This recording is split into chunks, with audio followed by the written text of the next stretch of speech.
Hello नमस्कार दोस्तों। तो कैसे हो आप सभी। आज अपन जो अपनी क्विज है उसे शुरू करते हैं। तो चैनल को सब्सक्राइब और वीडियो को लाइक कर दीजिए सारे के सारे।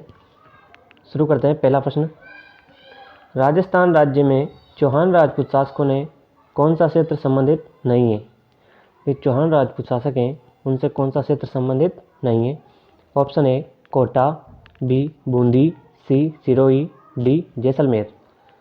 बताइए मित्रों, कौन सा क्षेत्र जो चौहान राजपूत शासक हैं इनसे संबंधित नहीं है। तो इसमें ऑप्शन डी जैसलमेर जो है वो चौहान राजपूत शासकों से संबंधित नहीं है। इसके बाद नेक्स्ट प्रश्न है, 21 जून 1576 को अकबर है यहाँ पर, अकबर तथा महाराणा प्रताप की सेनाओं के मध्य हुए हल्दी घाटी के युद्ध को कर्नल टोड ने किस नाम से संबोधित किया। तो जो हल्दी घाटी का युद्ध हुआ था उसको कर्नल जेम्स टोड ने क्या कहा था।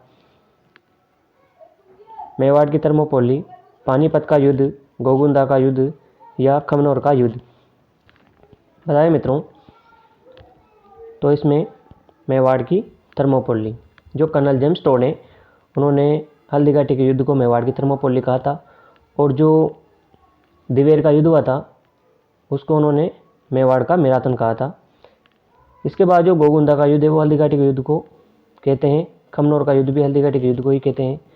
तो जो गोगुंदा का युद्ध है वो किसने कहा था, ये बदायूंनी ने हल्दी घाटी के युद्ध को जो है वो गोगुंदा का युद्ध कहा था, और जो खमनौर का युद्ध है वो अबुल फजल ने जो है वो हल्दी घाटी के युद्ध को कहा था। ठीक है मित्रों। अगला प्रश्न है, शिलालेखों तथा ताम्रपत्रों के अनुसार गुहिलों की शाखाओं में सबसे अधिक शासन करने वाले थे। मारवाड़ के गुहिल, चाटसू के गुहिल, बागड़ के गुहिल या प्रतिहार, कौन थे।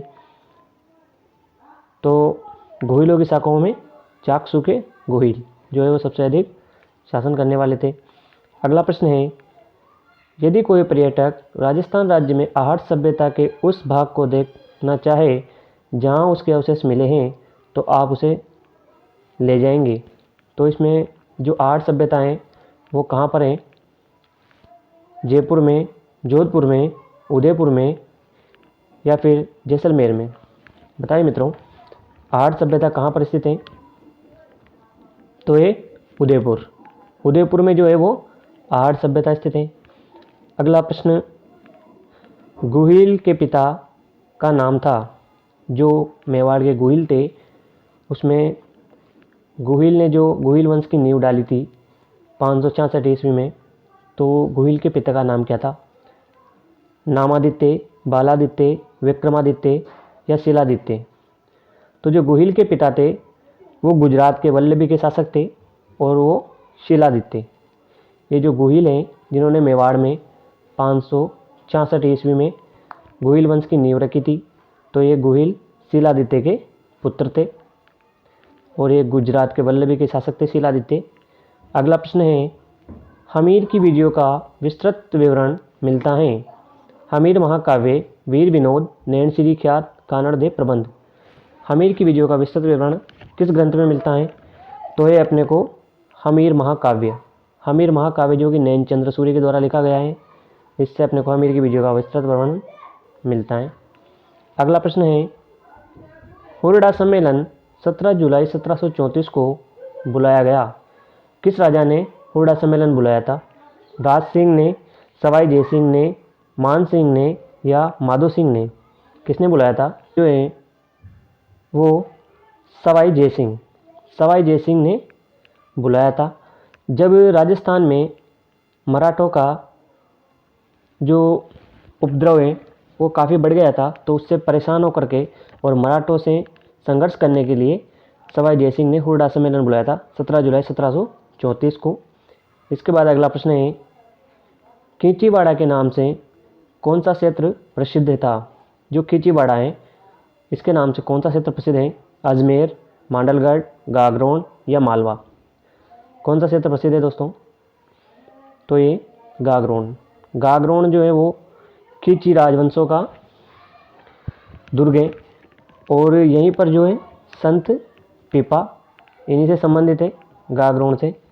खिची राजवंश के थे संत पिपा और उनके बचपन का नाम प्रताप सिंह था।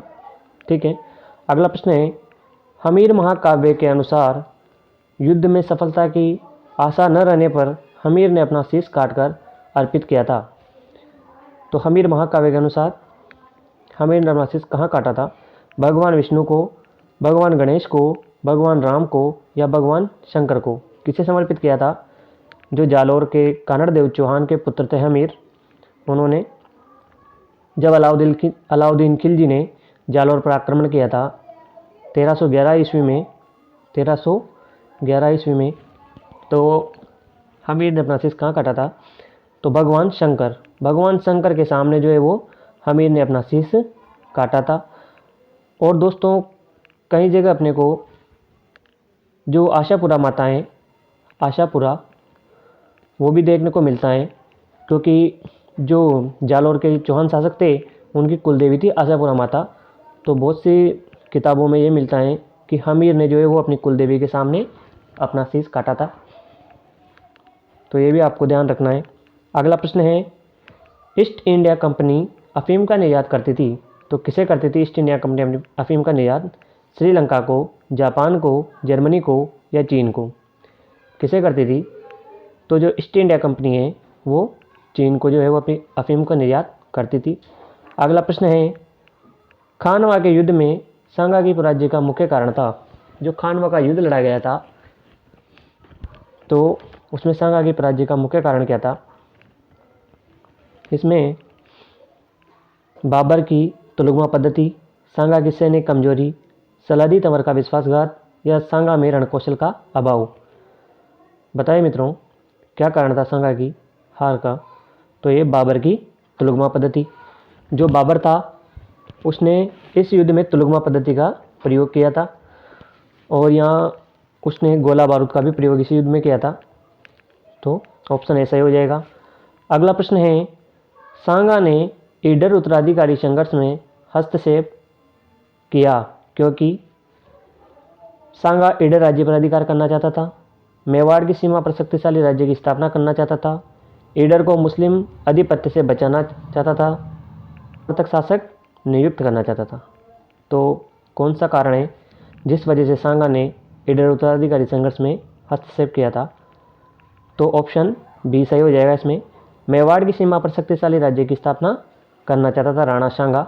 इनको संग्राम सिंह भी कहते हैं।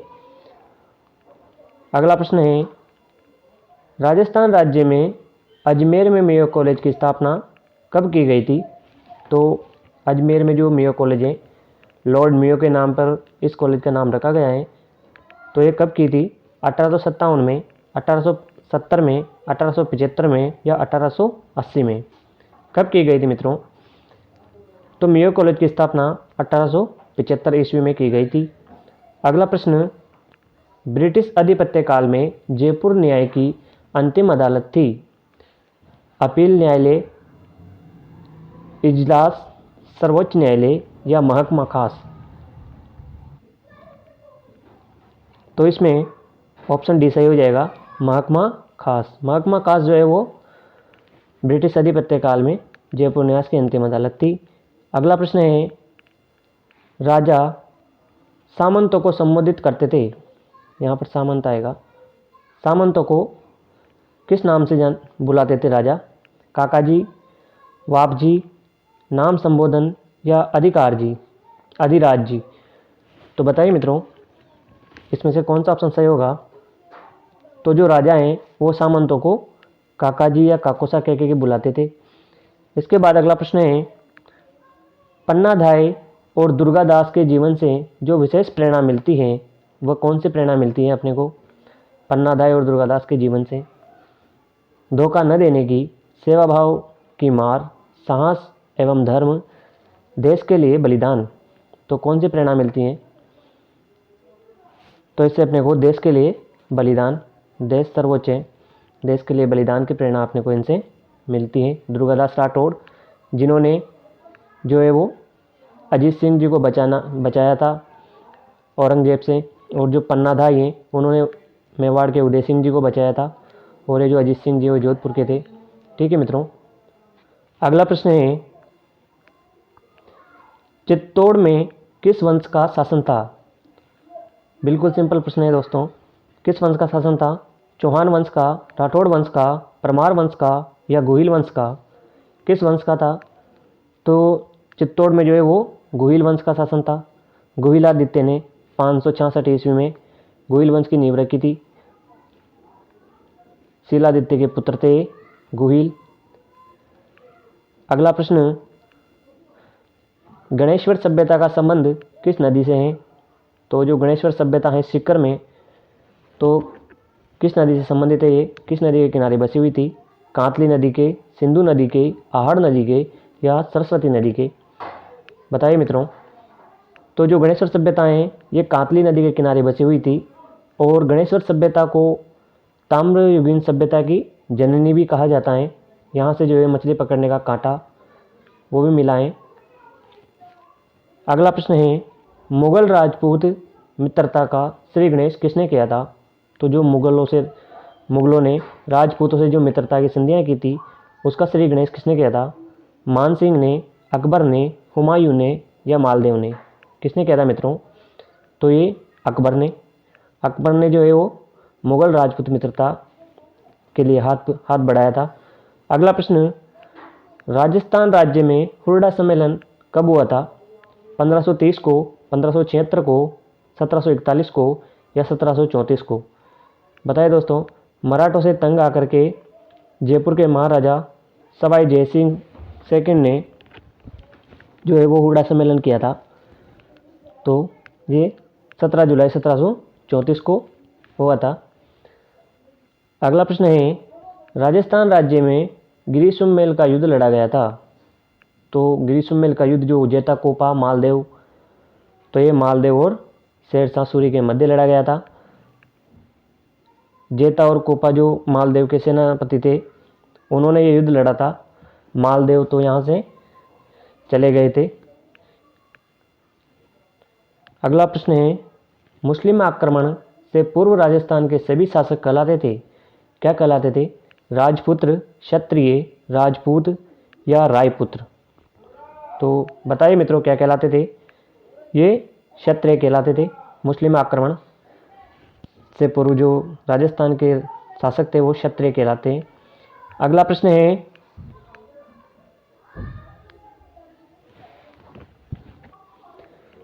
वीर भारत समाज की स्थापना किसके द्वारा हुई थी? जो वीर भारत समाज है उसकी स्थापना किसने की थी? जोरावर सिंह बारठ, गोकुलदास असावा, विजय सिंह पथिक, मास्टर आदित्येंद्र? तो किसने की थी वीर भारत समाज की स्थापना? तो ये विजय सिंह पथिक जी ने की थी। विजय सिंह पथिक जो है वो बिजोलिया आंदोलन से जुड़े हुए थे, और इनका जो मूल नाम था वो क्या था? भूप सिंह। ठीक है मित्रों, अगला प्रश्न है साल्व जनपद स्थापित हुआ था। जो साल्व जनपद था वो कहाँ स्थापित हुआ था? अजमेर, कोटा, अलवर या उदयपुर? कहाँ था साल्व जनपद? तो साल्व जनपद जो है वो अजमेर में स्थापित था, नहीं अलवर, सॉरी दोस्तों, अलवर में स्थापित था। अगला प्रश्न है प्रतिहार वंश का वास्तविक संस्थापक कौन था? जो प्रतिहार वंश है उसका वास्तविक संस्थापक कौन था? अजयराज, महिरभोज, बिसलदेव या नागदेव द्वितीय? कौन था? तो महिरभोज जो थे वो इसके वास्तविक संस्थापक थे, और बहुत ही शक्तिशाली शासक हुए हैं महिरभोज। अगला प्रश्न है राजस्थान राज्य में इस्लाम धर्म का मुख्य केंद्र बनाएं। कौन सा है राजस्थान राज्य में इस्लाम धर्म का मुख्य केंद्र? जहाँ पर जयपुर, अजमेर, बीकानेर या कोटा? तो कहाँ है ये? अजमेर जो है वो इस्लाम धर्म का मुख्य केंद्र है। ख्वाजा मोइनुद्दीन चिश्ती की जो दरगाह है वो यहीं पर है। अढ़ाई दिन का झोपड़ा भी यहीं पर है, और यहाँ पर अढ़ाई दिन का उर्स लगता है। अगला प्रश्न गुहिलों के सुप्रसिद्ध शासक बप्पा रावल के पिता का नाम था। तो क्या नाम था बप्पा रावल के पिता का? शीलादित्य, अपराजित नागादित्य या शील, क्या नाम था दोस्तों? तो इसमें जो बप्पा रावल हैं उनके पिता का नाम नागादित्य है। नागादित्य बप्पा रावल के पिता का नाम था। और बप्पा रावल को जो है वो कालभोज भी कहते हैं। कालभोज। बप्पा रावल ने कैलाशपुरी उदयपुर में एकलिंगजीनाथ का मंदिर बनवाया था।